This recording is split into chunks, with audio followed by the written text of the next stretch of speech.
And we are back for another live episode of the Kingdom. Happy Wednesday, happy hump day. One thing we could use more of in life is more snow, especially here in the prairies. We got a good one tonight. We got Bridges Golf Course in Starbuck, Manitoba. Not to be confused with Starbucks, Manitoba, as the original post said. But we got quite the breakdown tonight. We got some great info from the crew at Bridges, and we got some tips from the King Golf community. So without further ado, boys, let's have a show. We'll see you in 30 seconds.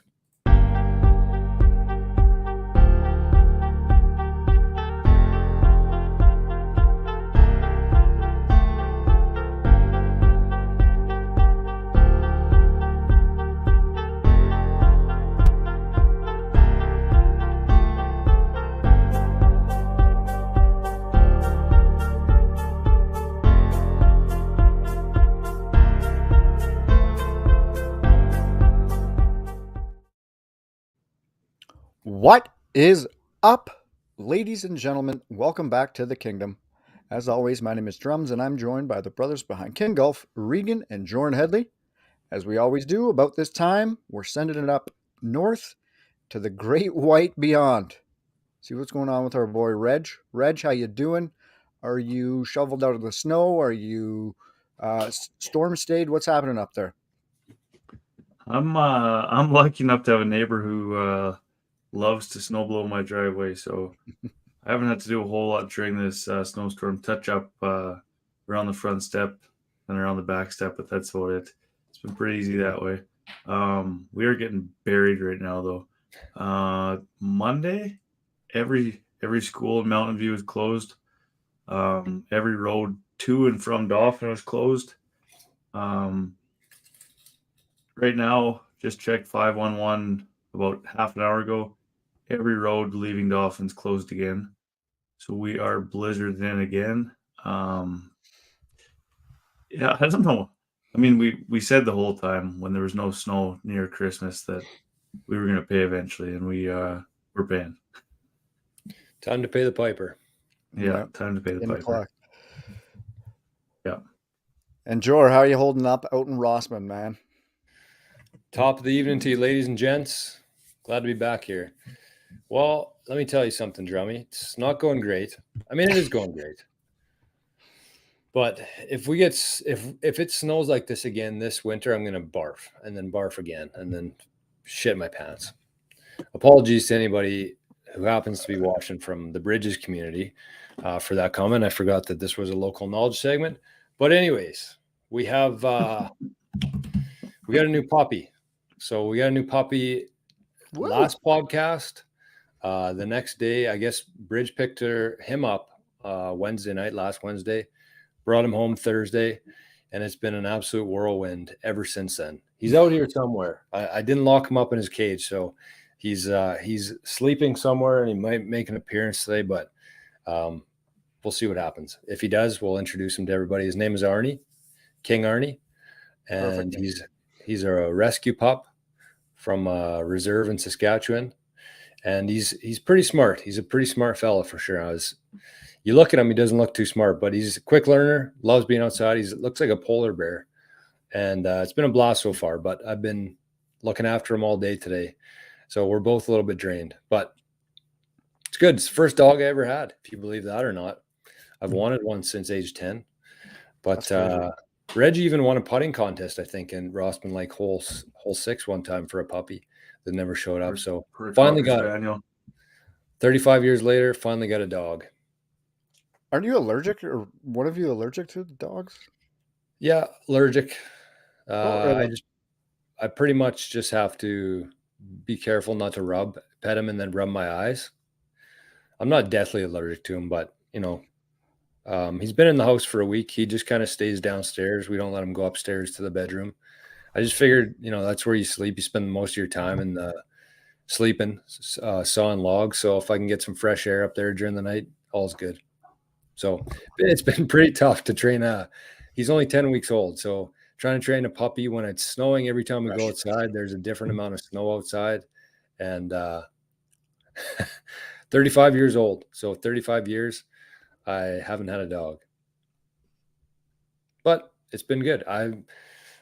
It's been worth the wait for sure. Every time playing with him or taking him for a walk, it's pretty good. So I kind of regret not Beauty. getting a dog for the last 2 years that I've been out here. Honestly, that's my only regret with it.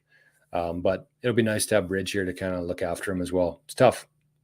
Yeah, not even a cat or anything, hey? Just straight solo out in the bush. Yeah, I know. But Bridge has been out here for a while now. So, anyways, Drummy, what's up in Brandon? You guys got some snow there too? You usually been dodging it. Yeah, we got some snow ourselves as well, so just trying to keep on top of that like you guys. I was off Monday, Tuesday. We were scheduled to go to our yearly visit up at Elkhorn Ranch, stay the night there and do the family thing at the pool. So it was kind of chaotic on Monday, trying to find out if the roads were going to be open, if we were going to be able to even go. And then when we got the green light at like 10, that roads were open again, trying to get everybody out of the house and in a car that would get out of the driveway and trying to get up to Clear Lake. But we made it. We had a lot of pool time up at Elkhorn and then made our way back yesterday and proceeded to continue digging out and then continued digging out after work today. So it's just a never ending cycle. Looked out the window. So I'll probably have to shovel a bit again after this. Work tomorrow. So yeah, good times over here. Love It's it. nuts. Sounds And great. as Sheeple says in the chat, you don't have to live like this, boys. Every time somebody says that, I agree. Yeah, me too. I can't deny. I won't argue with that point. There's absolutely no reason for it. But we have had a really good winter. So, I mean, Yes. it's been shitty, but we knew it was coming. And I'd rather this happen in mid-March than in January because we can kind of see the light at the end of the tunnel here. So, anyways, let's kick things And off. the other good thing Happened is, Sorry, mid-March boys. to mid-April. yeah, exactly. And like True. the forecast, it's supposed to be +3, +4, kind of the rest of the week. So hopefully that takes her down pretty quickly back to at least where we were last week. Snow is good for the farmers, eh? Good for the farmers. Yeah, well, they would have been bitching in like April if we didn't get this. Mm-hmm. Yeah, these last two snowstorms. Yeah, so glad the farmers got that. That's out of the way. Holy, I literally have a million tabs open here, boys. I'm sorry. Okay, we're good. Let's I got a video to share at some point here. Hopefully we don't freeze up. But anyways, let's kick things off with the cheers. We were a little bit hesitant tonight on who we should give a cheers to. Reggie disagreed. We didn't really officially vote on it, but we didn't come up with a better alternative. Every week we do a cheers to somebody, something, doing something special in the world. I still would like to give a cheers to AK, Anthony Kim, even though he finished dead last, even though he was +6, +7 over par, all 3 rounds in the Live Tour. It's still good to see him back. And I mean, you have to give him some sort of credit for I wouldn't say it was a huge amount of pressure, but after being gone that long, so many people talking about you for that long, I think there is a lot that comes to that. And it doesn't look like he's been playing much golf. So I think that, for him to go out there and shoot 5 or 6 over par at a professional event under that kind of pressure, I do think it is still fairly respectable. It's probably not the start that everybody wanted, but it's probably the start that most people would have expected, I would say. I don't know. What do you guys think on it? Yeah, I would say this is probably like the most realistic that it was going to finish. Even he himself, he said he was disappointed, but at the same time, he said he hadn't golfed in 10 years. So your expectations can't be that high, but I do like that they were high. That means he's got the drive to kind of continue this. I would probably fall on the side of Reg a little bit more, but at the same time, he's kind of gotten his teeth kicked in for a few days since that first tee shot. Basically, he's kind of got his balls kicked a bit around by the golf world. So we will go the opposite and give him a cheers. So a little hat tip and a cheers to AK. Keep wanting to say AC there, but let's do a secondary cheers because AC, Drummy, you want to give a cheers for this one? It's in your around the greens, but we might as well do it now. It's a big event for him. Yeah, so I guess we'll go right to that then. And a AC's cheer. back at it. For sure. AC is back at it this week in South Africa. This is his favorite destination on his schedule every year. And he is playing in his 100th tour event this week. And he actually It's tees off in a nuts. couple hours. I think it's 10:30 p.m. he tees off. So we'll see what kind of coverage they have on the Golf Channel for this, or wherever I can find something, see what he's got going on, and hopefully get a good event under his belt here, getting going in South Africa. It's always his favorite destination, always finishes well here. So cheers and good luck to AC. 5 Cheers years to already. 100. That's nuts. Cheers, buddy. Giving us lots to talk about on this little old podcast. Amen to that. All right, Drummy, let's keep her moving around the greens. What else we got? Season 2 of the Netflix Full Swing dropped today. Guys, is it on the docket for you guys this week? Yep. I did see so. that. Probably should have watched it today, actually. I never even thought about it. I'll maybe, yeah, and we'll see what time's like here, but definitely try to get at it this weekend. Seen the last 2 episodes cover the Ryder Cup, so that'll definitely be a must watch with all the shenanigans that went on at that tournament. So hopefully they got some good behind the scenes footage. I imagine they did. And kind of the general word I saw on Twitter was that this is a little bit better than last year even. So it's good. Nice. Still no Tiger, though, eh? He's got to compete to get in there. Yeah, does he, though? I mean, what do you want to follow him around? Just driving golf carts? Because I do. Cribs. Just an MTV Cribs for him. That's what the Golf Channel should actually just turn into. You know how like TSN 1 to 18, and they show the same thing on every 18 channels? Mm-hmm. Golf Channel should switch that up. Have a Golf Channel 2, and it's just a Tiger feed. Yes. I honestly think that would get more viewers than like 99. No, I shouldn't say 99, but let's say 80% of the regular scheduled television right now. There's some bad shit on there. Oh my god! Well, did you even see like Barstool's going in on all these like competitions and shit right now, like live streams, and so there was 220,000 people watching a guy sleep last night. Why? I don't fucking know. What was the competition? For Barstool? I don't know. He was in solitary confinement or something. Just crazy. So but like it's that's a what wild world right now. Yeah, like that's where we're at though. Like people will get their form of entertainment, whatever it is. Yeah, we're in a world where people literally fly across the country, work insane amount of hours away from their families to work in the rigs or up north in the diamond drilling to make crazy money. And there's somebody who sits in front of a screen, tells jokes, or does stupid shit on TikTok and makes 1,000 times, 1,000,000 times more than that person. It's a crazy world that way right now. it is, and it's the most unwatchable shit ever. Oh, it's terrible. It's not sustainable though either. It's not. It won't be like this forever. No. I mean, it'll continue. The best people who do it will do well at it, but it won't be this like it is now. It is a crazy world right now. Mm-hmm.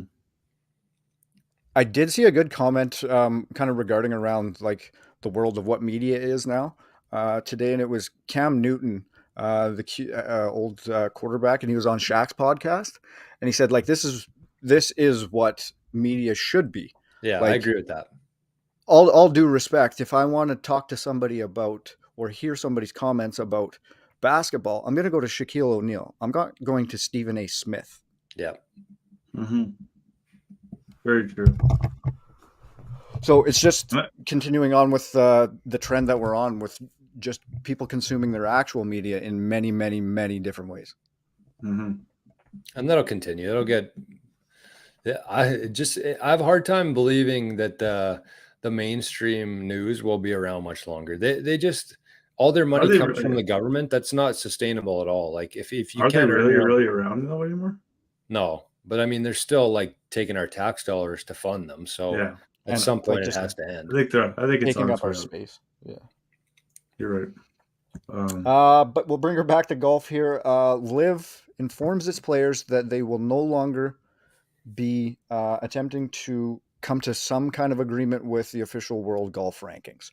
They are moving on from their attempt to gain access to their players, getting points for the rankings, anything such as that. So they're going to find alternatives. I think everybody's disappointment and kind of the whining and bitching coming out of the players, I think in a backdoor when they were signing their deals, they were kind of promised or they were led to believe that they would get in at some point. Yeah. Getting That's how it that note seemed. the other day probably was a bit of a kick in the nuts, and I bet you there were a lot of those guys that were pissed off. Yeah, it's honestly I think it's the right move by Liv just to move on with it because they're clearly not willing to cooperate. It's clearly nonsense. It reminds me of honestly the mainstream media. It's like they're still there. They're still putting out their rankings, but no, Drums. Can you argue that? Like, it's insane that some of those guys are that far down on the rankings. It's not even reasonable. That's what they signed up for, man. That's 100% Yeah, what they signed up for. That's not what I'm arguing here, though. I'm saying, like, if those rankings aren't right, why would anybody trust them or put any sort of? Nobody trusts them. It's just how they get into those events. The guy doesn't care if he's 49th in the world. He's not pumping his tires. That just means he gets into those majors. Yeah, that's fair. There's and that was what they gave up when they went rankings. Like there's it's the same like with the car industry. There's different awards for the same thing, but it's like Chevy will win it one year and Dodge will win it, but they'll flip flop back and forth the next year. Kind of the same thing in my mind with the rankings. Like it doesn't ultimately mean that you are the best in that organization's mind. You're the best. And that organization has said, in order to get points for our world rankings, this is what you have to do. If you don't meet this criteria, you don't get rankings. So they don't meet that criteria. They don't get that rankings. What's the criteria that Liv's trying to meet right now? One would be play 72 holes. Fair. I would think, because that makes it an official event. Is probably the biggest one. Yeah, like I think literally if they went to 72 holes, there would be no problem, no issue. Do they have to wear pants too? Is that one of the criteria? It might be. Who knows? I really don't know. But all I'm saying is it's not because the DP doesn't. They went there, and nobody cares about the rankings. It's strictly for qualification purposes that they need to be top 50, right. And it's going to benefit the guys that stuck around. And I know you don't like that. And it's not that you don't like it. You don't agree with it. And I agree. There shouldn't even, like the top 50, it shouldn't be the world ranking. It should be the top 50 to get into the majors. Yeah, it should just be, then change the name of it. Change the name of it. Players for the majors. Not the official world golf point system, whatever the hell you want to You're right, it's not. But everybody knows that too. And the only guy really bitching about it is Gooch. Well, Joaquin Phoenix is too.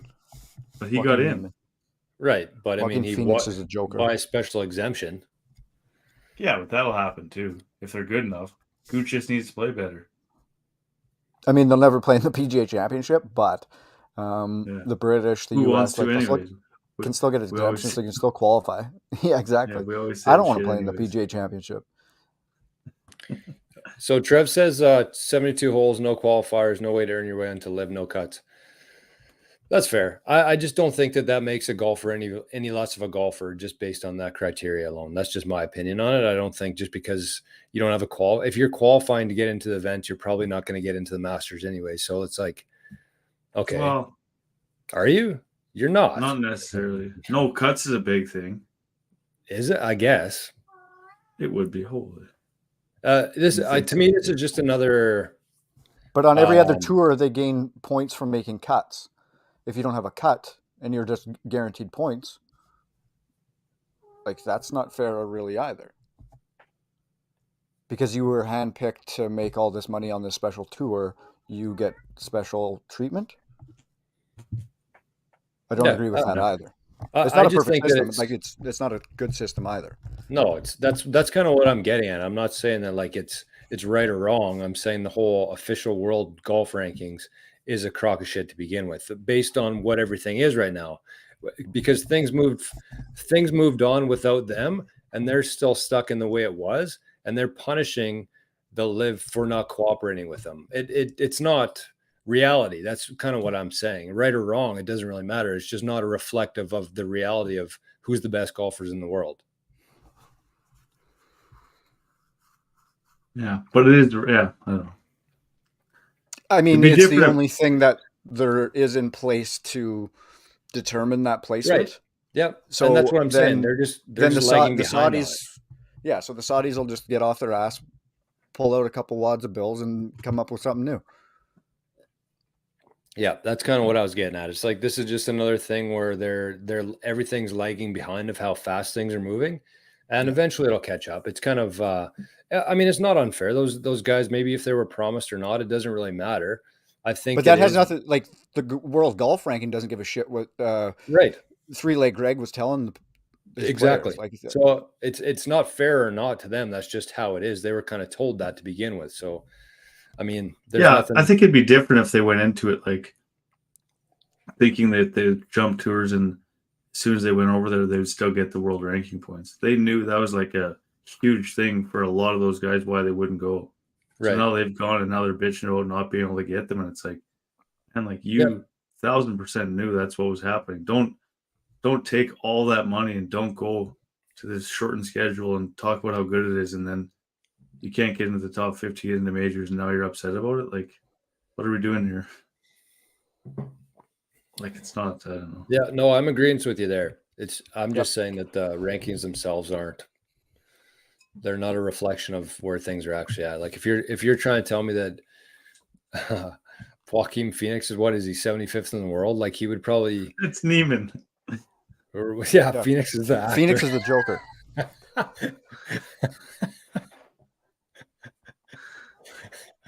So obviously he's not top 50. You thought been his playing some name good golf, was though. Joaquin Phoenix. Yeah. No wonder you I can't only find know him on the two rankings. Joaquins. Hey, He was a big loss when he went there, but I mean, so be it. he was also Johnny Um, Cash in Walk the Line. True.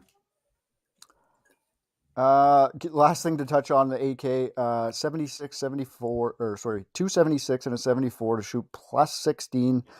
Did you guys catch that shank he had? Did you hear the explanation for the shank? No. So they were interviewing Greg on the broadcast, and he said actually a drone was flying over his head or behind him at that time. Oh my God. And he had no idea what it was, so it scared the shit out of him, apparently. Guess that's what happens when you don't play for 12 years and they got some new technology out on the course. So he's getting attacked. Yeah. So I thought that was funny. And then actually the PGA Tour had a very nice comeback story of themselves this week. Bud Cooley returned, I guess it was about a month ago. He returned after 3 years away from injury, held the 36-hole lead, and then finished T9 this week at the Kngdom. So a little better finish than AK, not as long a time off, but a nice little comeback on the PGA Tour. And then the last thing I'll touch on, do you guys remember, this will be back in the day, probably like 03, 04, something like this, but Mini Kippersoff, that young kid that was dressed up as Kipper at every home game in the playoffs and like was imitating him during the warm-ups and all that shit. So Mika Kippersoff had his jersey retired by the Flames on the weekend, and Mini Kipper presented him with a hand-painted goalie mask at the event. He's an artist now, and he does designs on goalie masks. Wow. So kind of No full way. circle, just the kind of thing that was just a feel-good story that played a little nostalgia for you. That was so sick. I forgot about him until I read your stuff there, the notes before, and I was like, oh man, I forgot about that kid. That was Had, like, wild for a bit there. Every mannerism timed, and like knew when he was going to get the water bottle, had to squirt the water bottle at the same time. Just awesome. That kid was amazing back in the day. So we were that's pretty cool. When was that, when they were in the cup run in 06 or 05 or 04 maybe? What? So think it that was would have been Tampa, right? Yeah, 04? I think it was 04. Was that long ago? Yeah, it's crazy. Yes. 20 years? Whew. I got a little I don't know if you guys saw this or not, but I got a little video to share. This is Padraig Harrington talking about putts. You guys see this? Yeah. Pretty good advice. I figured it'd be worth mentioning on here. So Somebody that is really good in social media and online stuff needs to get a hold of Padre and get a Yeah. YouTube channel going. Yes, that's the kind of content we need. Mhm. He has 2004, lots we of nailed holes, it, Drummy. man. We got confirmation in the chat tonight from Trev. Attaboy. Okay, let's play this. It's about 2 minutes long, but he's talking about how to hit better lag putts and a good strategy to use. I think this is a pretty simple thing that could save a lot of strokes in the future. So let's fire this baby up. Add to stage. Hopefully people can hear it.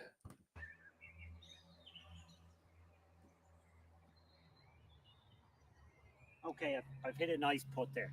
But if you want to lag a putt, get down in two, there's a little trick to it. So amateurs underread their putts by a factor of 3. Even if they've hit the putt and seen it, they'll still say they started at a point, but the actual point of break is 3 times higher. But there's a trick to getting the ball close. So if you go, assuming I've read this is about 4 feet of break left to right. If I go higher, so if I add another 2 feet of break onto it, the ball will tend to settle closer to the hole. I keep that a little easy, but you can see how it's hanging up there. I'm never going to have much of a putt, 2.5, 3 footer downhill, which is quite acceptable for me. But if I made the mistake on this putt, I said it was about 4 feet. So if I made the mistake of going 2 feet, looks reasonable. You will see. So basically, if you miss high, the ball tends to stay. You know, if you add a foot or two onto every long putts break, the ball tends to stay above the hole. It still has a chance because most putts, as I said, break a little bit more than you think. It still has a chance of dying in. But if you miss it, it tends to finish 2 or 3 feet above the hole, which is a safe distance. But if you miss a putt with the same pace as that low, it goes about 3 times as far below the hole. So a putt that you missed high might stay 2 feet. The same putt missed by the same margin low will finish 6 feet. Now, I prefer a 2-footer downhill than a 6-footer uphill any day. And it's so on a long putt, if you're concentrating on 2-putting, and mostly you're looking at anything over 20 feet, 30 feet sort of range, always add a little bit of break if you're trying to get down in 2. And you'll be surprised how much it is the genuine break, but just add a bit. If you know the break, add a little bit more, and that will help you lag your putts a lot better, because you never want to miss a long putt on the low side because it goes 3 times as far away.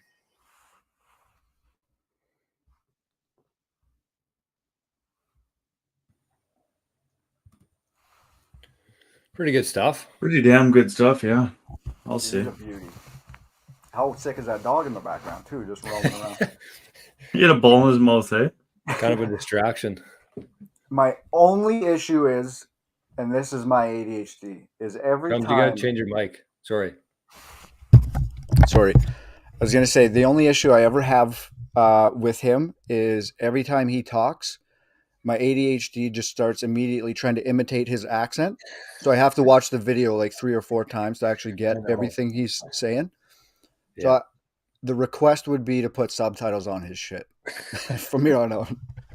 But no, he's absolutely amazing with everything he does. And like the good thing about him is you can tell he has thought a ton on everything that comes out of his mouth. And that's why everything that he comes out of his mouth is perfect. Yeah. I'm with you.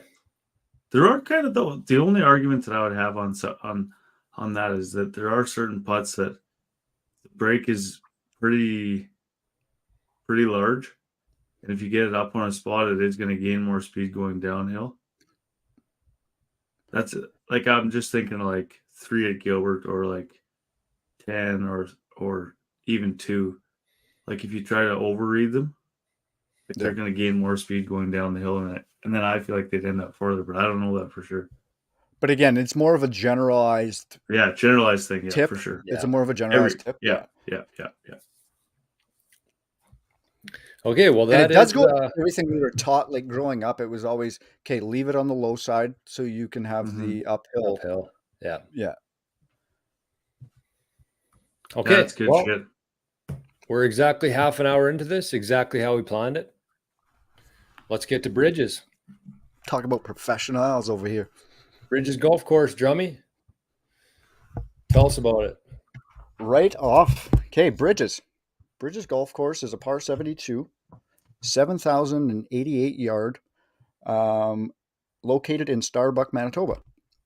It's nestled along the LaSalle River. Bridges offers a challenging, tree-lined layout for golfers of all abilities. Solid ball striking and well-placed tee shots are key to a successful round. Your round starts amidst a prairie backdrop, open to the elements, before entering the river and tree-lined protection portion of the golf course on number 3, arguably one of the toughest approach shots in Manitoba. Bridges prides itself on offering great course conditioning and outstanding customer service to all of its guests. Home to several marquee corporate and charity golf events, Bridges caters to all golfers, including members, public, and event participants. If you're looking for a wedding destination that ties in your passion for golf and being in nature, Bridges is one of the busiest premier wedding venues in the province. Yes, sir. So Bridges, should give a shout out to Bridges, the crew there, Corey, and I believe it was Colton Piper, I think is the new assistant pro there. Colton was the one who filled out all this information. They did a very good job on it, gave us all the information we asked for and more. So that's kind of the info on Bridges. We got some history, we got the course record, feature holes, and then some tips to go through. So we got some good info here. And as we mentioned in the last show, the last local knowledge, Rossman Lake Golf Course, this is something that, what happened here? Rumble cut off. Oh, well, sorry, Rumble. This is something that you can always refer back to. So, I mean, we're not going to be playing Bridges next week. We're not going to be, nobody's real horny to golf today, especially with all the snow. But this is something that you can always refer back to on the YouTube channel if you are going to play Bridges for the first time, or you just kind of want a refresher. And I kind of went through hole by hole here. I've played Bridges before a couple times. It is a very interesting golf course. And as Drum said there, it's pretty cool. Like the first couple holes, all surrounded by the farmland out there. It's in a very small town, Starbuck, Manitoba. So it's all farmland. And then you kind of get into the middle of the golf course. It runs along the river, very treed. And then the last couple holes, you get back right into the elements, right back into the prairies. And so if the wind's up, it is a very challenging start and finish. And as some of the tips say here, it can be pretty tricky even in the trees, just because it's so windy. So the history here, the last one we did, Rossman Lake, we had the history from the book, whatever it is, teeing off, right here, tee off in Manitoba, where we found out the Rossman Lake was only $3 to play back in 1991, 9 holes for $6. Anyways, Bridges was not in this golf course because Bridges wasn't open to the public until the year 2000. So Bridges opened to the public in the year 2000 after being built by local course designer David Wagner and Associates. Numerous course changes have taken place in the last 25 years, each making the golf course a little bit more friendly and more enjoyable for the patrons. So we got the course record here. Reggie's going to talk about it, and then we got a little comment on it after as well. Yeah, so the course record holder at Bridges owns the course record with a record of 61. It was shot during the Manitoba Amateur in 2015. The record holder is Devin Shade. He was the winner of the event at 7 under par for a total of 281 strokes over a 3-day event. Is 61 good at the amateur? Oh my God. At Bridges? God, no. Holy shit. So Wow. Bridges is probably one of the hardest courses, I think, in Manitoba. Every year we do the Domies. That's our award show on the podcast or the YouTube show. And Bridges is always a contender for the toughest course. Right up there with, what's the other one? Granite, I think, is usually up there. Shiloh, Bridges. That's kind of the tough courses in Manitoba. I forget who won it this year. Might have been Granite. But anyways, that's pretty good shooting. 61 at the course. So Drums is going to talk about the feature holes here. I'm going to bring up some video because Bridges' website does have some really good footage of the course. So I figured it'd be nice to just get a little bit of a layout. But Drums, maybe talk about the feature holes, and then I'll show a couple videos of them afterwards. For sure. So signature hole and most often the favorite by all players is hole 9. It's a short yet tough par 4 with the LaSalle River running across the fairway roughly 75 yards from the center of the green. Clubhouse presents an outstanding backdrop on the approach shot to the green, which makes it such a unique and beautiful hole. One of the other holes is number 12, which was recently renovated to make the hole more inviting off the tee. Before, it was a narrow, long par 5 with an uneven fairway that most often made it nearly impossible to hit in 2 shots. Last season, Dave and the Greens crew worked night and day to level the landing area and eliminate some of the trees that made it so narrow. Their fairway now runs from tee to green and looks spectacular. So he talked about number 9 and number 12, right? Yes. So I'm going to show number 3. We posted this one on Instagram today, but this is a beauty of a hole. Let's see if I can get this fired up. There's no sound on these, so I can pretty much show this however I want to. But this is hole number 3 at Bridges, and you can kind of, I don't know if I can restart it or not. Yeah. So it's a par 4, 400 yards. And you can see the tee box there where the boys are teeing off. And this is kind of the prairie landscape here. You can see the wheat field in the background there. And this is kind of where you want to make sure you get to the corner here. The yardage marker there, 150. Kind of reminds me of that hole at Poplar Ridge that goes straight right.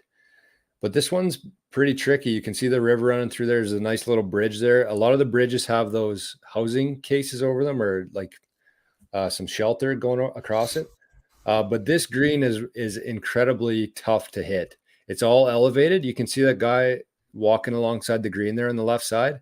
He's probably a couple feet below the green there. So it's like it's an elevated green. So if you miss the green at all, you're kind of hooped either in the river or in the trees. So that's number 3. Oh, I shouldn't have closed the whole thing out there. That's okay. Oh, look who it is. Arnie's in the house. See what he's up to. So this is number 9. This was the feature hole they talked about with the clubhouse in the background.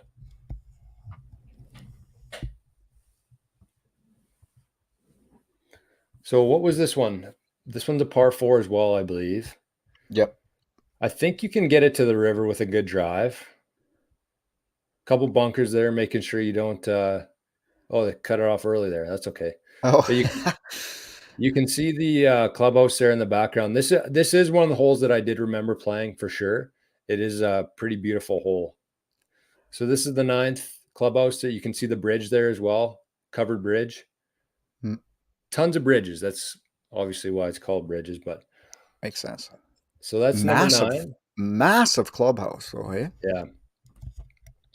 And then this is the par 5. It says hole 12 is the toughest on the back 9. How far was it? It's a testy one. 600 yards from the tips. It's a long one. So the tough thing about this hole is that you gotta hit a good drive here, obviously. Lots of space there. But then it's the second shot. It gets super narrow on the way to the green there. So it's 600 yards. And your approach shot here from the fairway, you can see how tight it gets there going towards the green. Like that's a shoot. Holy. So long, very tough. Jesus. Yeah. And what did he say about that, Drums? He said they leveled it out. It looks like the right side was a little bit higher there. So this Yeah, might they this leveled it out and took some The trees land- out to make it less narrow. At the landing area, yeah. Gotcha.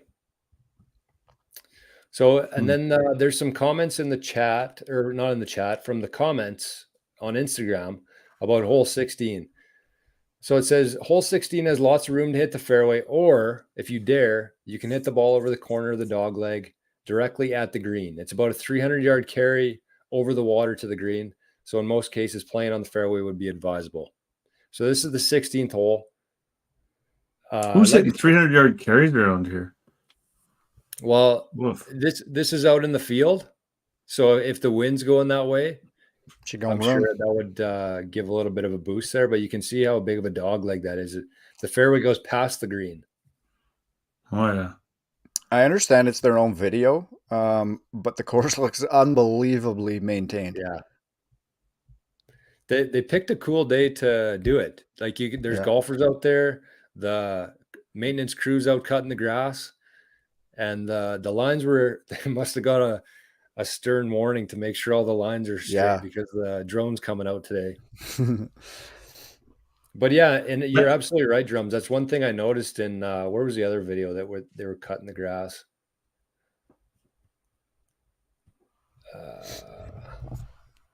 Anyways, doesn't matter. Pretty cool. Shout out to Bridges for having this on the website. I think that we're cut. Go ahead, Reggie. Shout out to Colton Piper too. He's been a longtime Tamarack participant. Seen him there lots. He's been to the championship a couple times in the last few years. Good player. His brother actually played hockey here, Brett, if I'm correct. So I've seen him around the rink, seen him around the Tamarack. Good guy. Good to see he's an assistant pro there. Obviously, he's moving his way up the rankings, and yeah, good for him. Thanks a lot for the tips too, Brett. Or Colton, sorry. Colton. Brett. There's the guy cutting the grass. Oh yeah, cutting the grass. Look at that line. Perfect. That a boy. Perfect line. GPS. So there's the feature holes. Let's get rid of that. I'm gonna see what dirty him like that, Reg. I'm just kidding that. Oh no, I'm up here. Okay, so we got some tips here. These are also from Colton. And this was kind of the theme with the comments we received, the tips. This was kind of the theme here. Was that drivers isn't necessary on many of the tee shots and often can put you in tougher positions on your second shot. Bridges is a strategic golf course that has you hit a lot of long irons and woods off the tee, as there are plenty of dog legs, as you could see from the videos there. So hole number 3, hole number 5, 6, 8, 9, 10, 12, and 14. We recommend hitting a long iron or hybrid off these tees because of the dog leg design. Most often, players try to cut the corners with a driver, and it results in missed fairways that can often produce larger number than par. On these holes, par is good, and anything lower is excellent. But eliminating the big numbers on these tough holes will help the average golfer score lower. We always say that being able to place the ball 230 yards off the tee is a huge asset at Bridges. And that's also something that Reggie has said on the Kngdom before.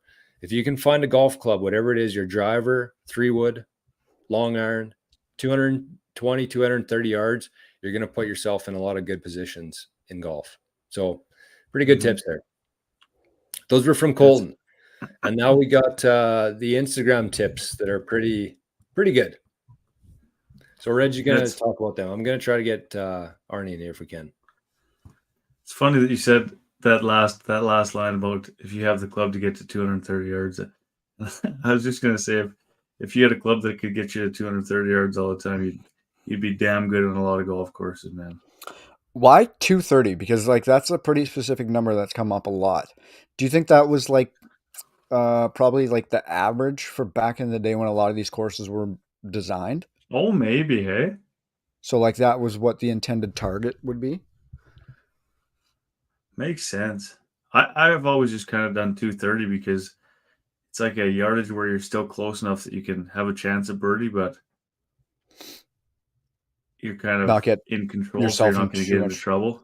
Yeah. But mate, you're probably right on that. 230 or 230 is probably average tee shot 30 years ago. realistically. Makes a bit of sense to me. Okay, so tips from Instagram from all the followers. VPS carts. Don't get too close to the greens or water, or the carts will yell at you. Those are hilarious carts at times, man. Sometimes not they can be funny. so frustrating if you're like in a good spot and it still blocks you. I remember when Poplar had theirs. They don't have them anymore, do they? I don't know. I don't think don't they're think as strict, but bridges are strict for sure. Like Poplar is so strict, man. Like when they first opened. I can imagine how bridges would be. Didn't you say you learned on the first hole, Jor? Yeah, it was on the first hole right along the water there. It was either the first or second hole, but I'm pretty sure the first two holes both have the water in play. And we were like 15 yards from the water, and we were just stuck because you had to go all the way back to the car path, which is on the other side of the fairway. So we pretty much had to just like crawl back. At 0.5 kilometers. Yes, or backwards. I lost one heady here. It's out of battery, I guess. Play the appropriate tees for your game. The course can play pretty long from the tips. And we've all experienced that before. You pick the wrong tee boxes, could make for a pretty long, shitty day at the course. So this is a good one. Don't overestimate yourself. Obviously, at bridges, just play the right one and enjoy the day there. This is from Trevor, who's in the chat. Hey. Not my favorite course layout, but I try to get there once per year because it's always in such good shape. If you like dog legs and par fives, then take your driver out of your hands, and it's a great place. Oh, and par fives that take the driver out of your hand, then it's a great place for you. As far as I know, it's the only course in Manitoba that limits the number of rounds that members can play. That's Ooh, interesting. I've never heard of that before. Yeah. No. Have you? No. Sure. I'm intrigued. I'm very intrigued by that. Are they that busy, and do they have that big a membership? George Trev says, as far as he knows, it's the only course in Manitoba that limits the number of rounds that members can play. Have you ever heard of that? No, I haven't, but that was confirmed by Trev on the Facebook comment, so I trust it. 60 rounds max. 60 rounds is still fucking nuts. Yes. Yeah, that's a lot of rounds. That's a lot of rounds. But I'm thinking the reason for that is because Bridges is kind of like the only public course in Winnipeg. I shouldn't say that. Bell Acres is out there as well. But Bridges is probably the premier golf course in Winnipeg area that is not private. So I think they're fairly busy there, and they probably get a lot of traffic from Winnipeg people who don't have memberships there. So I don't know, kind of makes sense because they want to build up their membership base. They want to let people play. I have never heard of that either, where you're limited on memberships. I don't like it being limited, but the 60 is crazy. Like, you'll never get that. Yeah, you might as well. I mean, might as well not have a limit.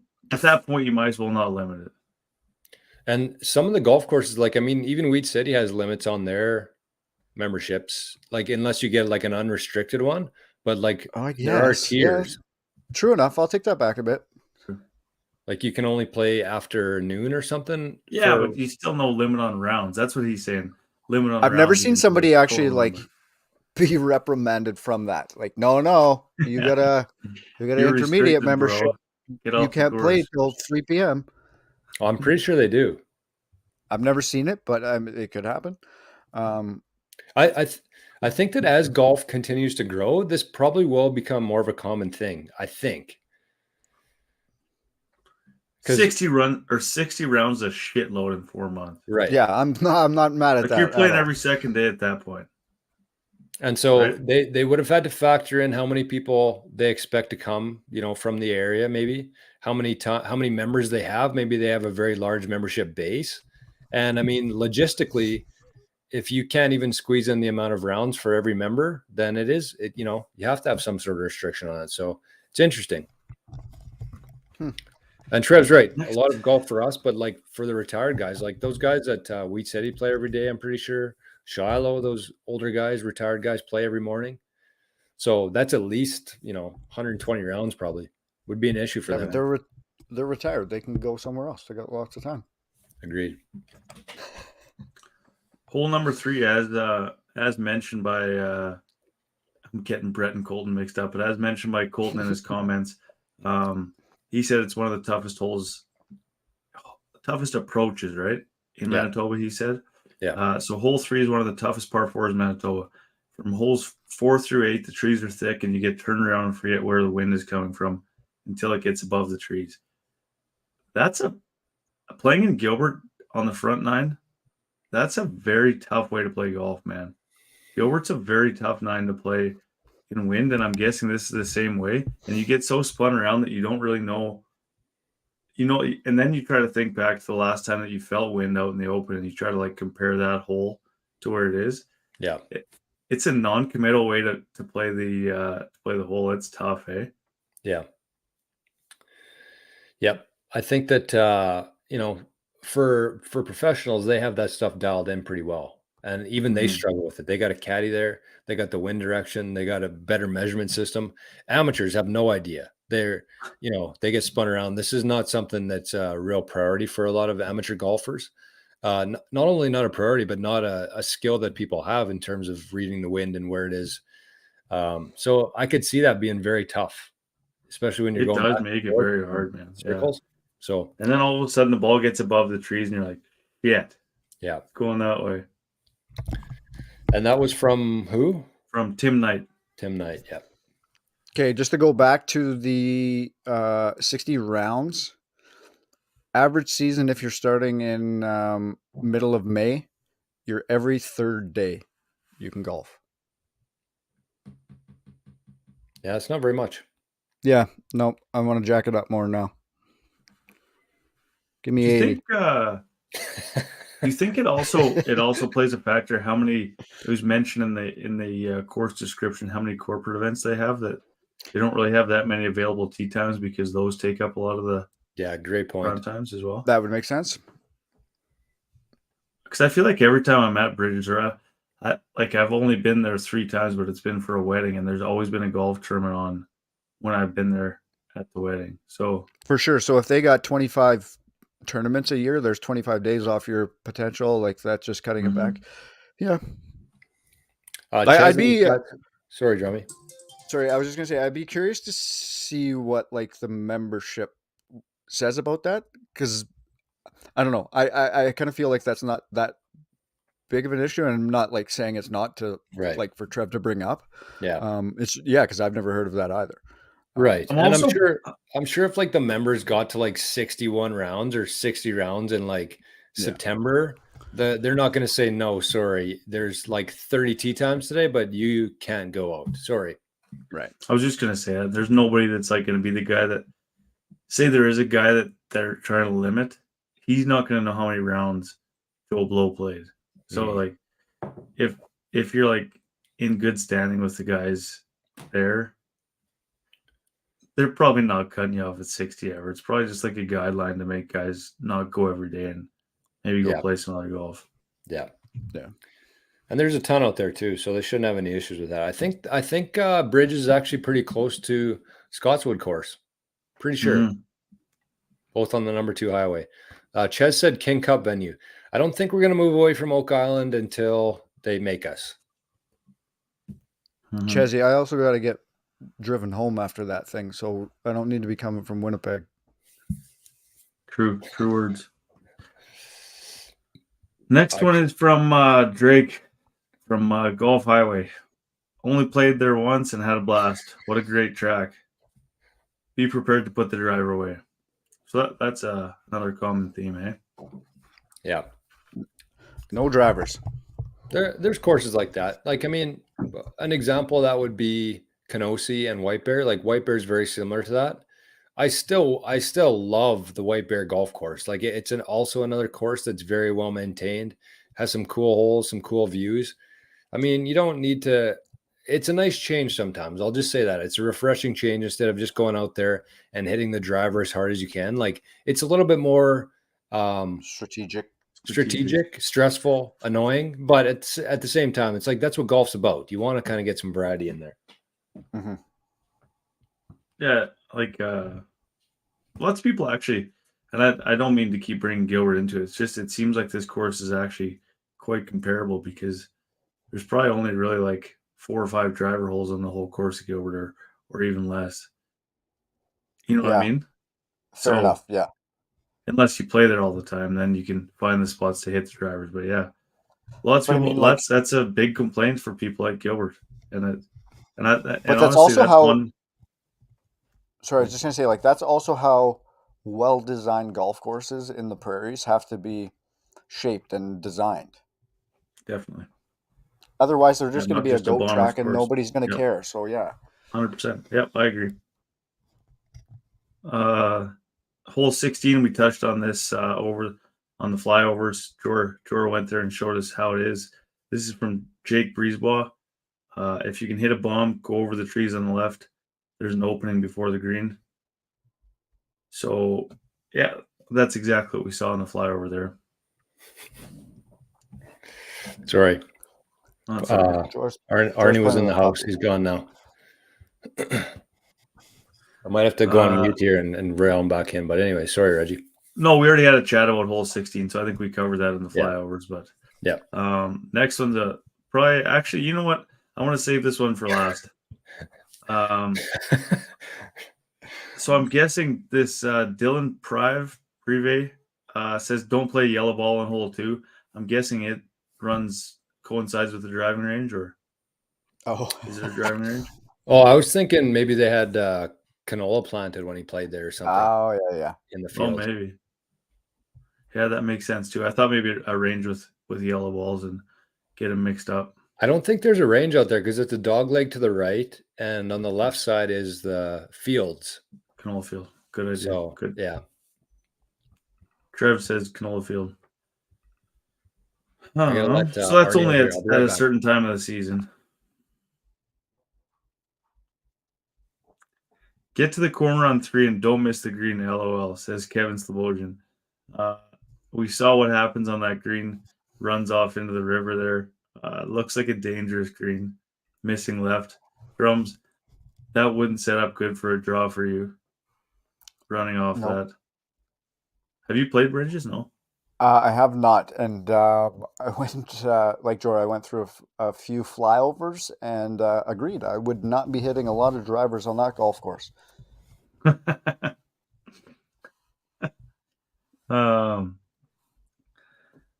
Another one from Kevin Slobodian. All the par 3s play one club longer. I wonder why that is. Do you think placement of the holes compared to where the typical wind is in that area, like on the prairies? I don't know, man. It seems like some courses are just like that, honestly. So why? Like, I don't understand why. Is it slope related? Like, because then you got to fix your yardage, right? I think it's kind of. This is a good local knowledge piece that I think that we're going to hear. I think that we're going to hear this a lot from locals at all the courses. Just that lots of par 3s play longer than what the yardage is for whatever reason. I feel like it maybe also factors into like par 3s always have to be protected around the greens, where they have like a bunker in front or something around the greens to protect it. Whereas par 4s, if you say you had 165 on a par 4 as opposed to the par 3, you maybe don't have to carry it as much because there isn't maybe a hazard in front. But lots of par 3s are generally covered by hazards. I don't know. Maybe that makes the play a little longer, like the carry a little longer. You can't get away with that one. You just kind of hit a little skinny. I don't know. I don't know either. And like that's perfect. That's exactly what this segment is supposed to be about, the local knowledge, to know, hey, yeah, par 3, we're going to have to hit an extra club. But I want to know why that is so common amongst courses and their par 3s. Like it's relatively every course you go to. Oh, hit an extra club on this par 3. Oh, hit an extra club on this par 3. It's weird. It is. It really is. I don't know why it is like that, but that's just, yeah.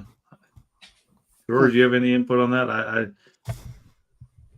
We were just talking about how most par 3s, it's always kind of a local tip that all par 3s play longer. Yeah, I don't know what it is either. I think that you could probably say the same for a lot of approach shots. I think that's just an amateur mindset. They think that because they did it one time that they can always do that. You know what I mean? So if they hit a shot 160 yards, and that's what they remember. And it was just like the time that they peered it, and they think that they can kind of replicate that every time. I think it's the same for par threes and for approach shots, where everybody could probably use an extra club for the most part. But it is a good tip. I don't know what that would be in terms of, because I mean, that's something that I struggle with for sure. If I'm hitting a par three, 90% of the time I'm short, and 10% of the time I'm on the green, and probably 0% of the time I'm long. But then if you club up and you peer one right at it and fly Yeah. it by 10 yards, that's so nuke annoying. it, yeah. And you look like But it, like, yeah, for the most part, you're gonna miss hit it anyways. You're gonna be that 5 to 7 yards short anyways. Yeah. So that's probably why they play longer. And the last tip from the followers, I'm not sure if this is actually a comment from him. Yeah, it is. It actually is? Okay. Devin Shade, holder of the course record, says it's the easiest course he's ever played.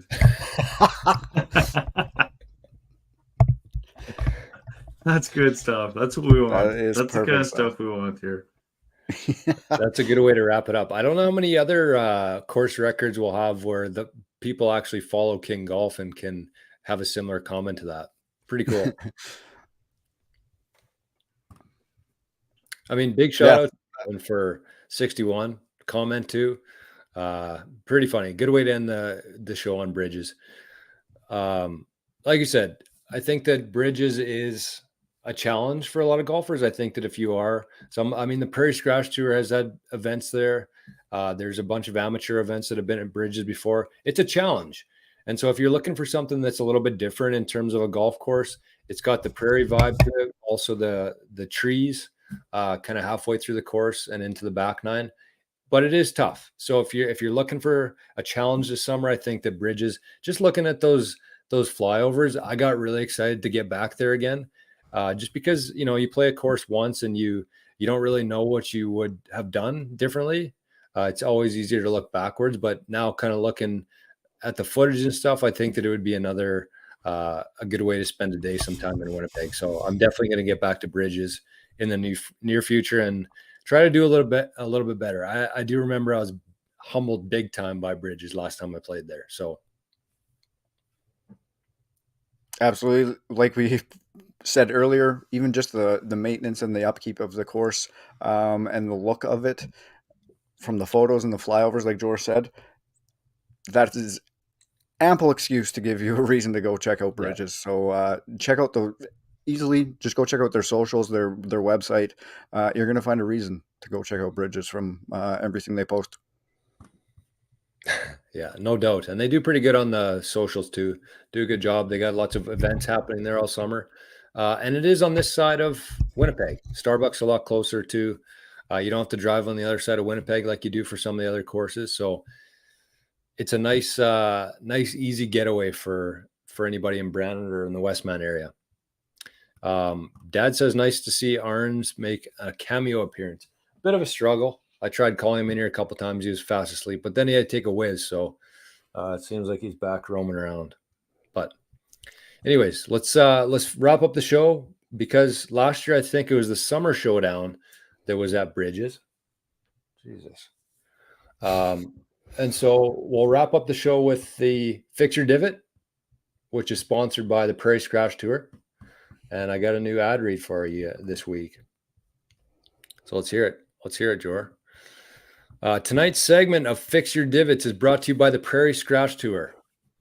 First off, big shout out to the crew at Prairie Scratch Tour for building something pretty damn special here in Manitoba for golfers.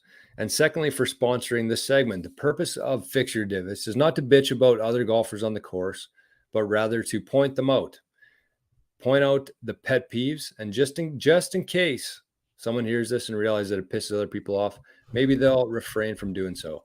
We have to remember that not everybody grew up playing golf. We need to practice some patience, and some golfers just don't know any better. So that's the point of this segment. The Prairie Scratch Tour is back for 2024 for another season. This year's stops include Southwood, Grand Pines, Quarry Oaks, Falcon Lake, and the finale at Breezy Bend Golf Course. Last year's winners, some pretty good golfers in this crew and in these events. Last year's winners included Adam Gunther, Jordy Lutz, Drew Jones, Braxton Kuntz, and Marco Tristan Jack. Tough name, but good golfer by the looks of it. I think he was the AC Classic winner last year. So for more information, and if you'd like to register for an event this summer, check out Prairie Scratch Tour on Instagram or visit prairiescratchtour.ca. What do we got tonight, Drummy? This week's fixture divot comes from our boy Michael Coates. I'm going to say Coates. Coates, I think. Coates? We'll go with Coates. Dose a boy. but Dose a boy. It is not getting ready to hit your putt when the first guy is going through his routine. So you're sitting there dormant watching your ball marker collect dirt and not getting yourself ready to go hit your putt. Even lining up a putt is absolutely mind-numbingly disgusting.